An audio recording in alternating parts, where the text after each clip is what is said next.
e Sali Berishës.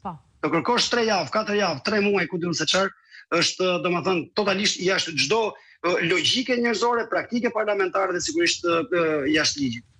Për fat të mirë, unë arrita të filmoj momentet e fundit kur po mbyllnin mbledhjen dhe janë publikuar. Tashmë më vjen mirë që opinioni domethënë e ka marr lajmin e vërtet.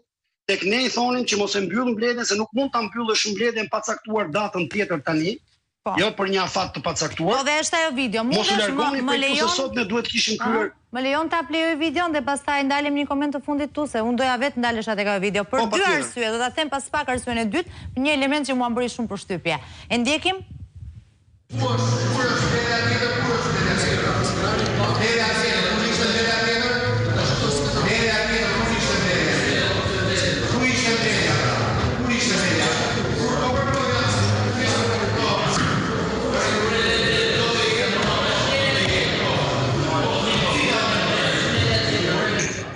Ndërkohë që dëgjohet zoti Bardhi dhe përfaqësues të tjerë të opozitës, pra, dhe 5 antarë se janë në total, apo jo, të përhershëm, që thoni kur është mbledhja tjetër, mua më bëri përshtypje ky moment. Ja ndjekim dhe njëri tjetër, se është shumë interesante. Madje unë mendoj që ky moment i videos tuaj ka një vlerë të paçmueshme lidhur me dosjet që do të vinë në vijim me emra të njohur të mazhorancës, deputetëve mazhorancës. Ja, shihni si janë të rreshtuar. Ky moment më ka bërë shumë përshtypje zoti Strazimiri, se si rreshtohen dhe kujdesen që të shkojnë dhe të përshëndesin, t'i takojnë prokurorët dhe sigurisht kreun e SPAK, kreun e ri të SPAK. Më ka bërë shumë përshtypje ky moment. Quheni si të doni, po kur kemi parasysh dosje që çarkullojnë.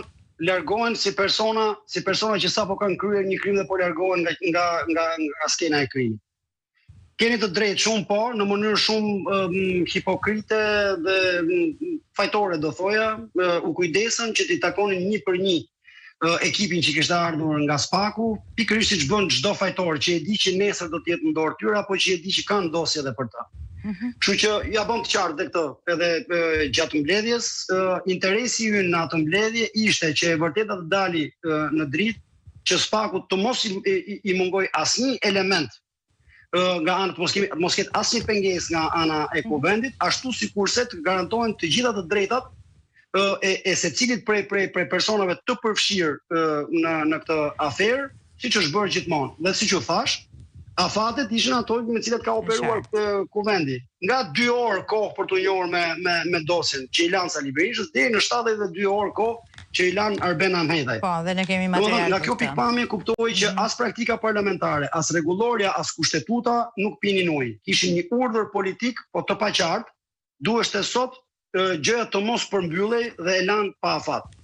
Sigurisht që thash edhe një herë, ne do të shfrytëzojmë çdo instrument, sepse instrumenta kemi, instrumenta institucionale dhe ligjor, për të mbledhur me një herë mbledhjen e Këshillit të Mandateve në mënyrë që të mos pengohet më tej zbulimi së vërtetës dhe ata që kanë kryer të krim të dalin sa më shpejt para drejtësisë. Shumë faleminderit, kënaqësi të kisha në program. Faleminderit ju. Shkojmë shumë shpejt në publicitet. Pastaj rikthehemi dhe ndalemi tek pjesa tjetër, standardet e kryeministrit Rama për sa i përket imunitetit, standardet e kuvendit për sa i përket rastit zotit Berisha, rastit Balluku. Do të jemi me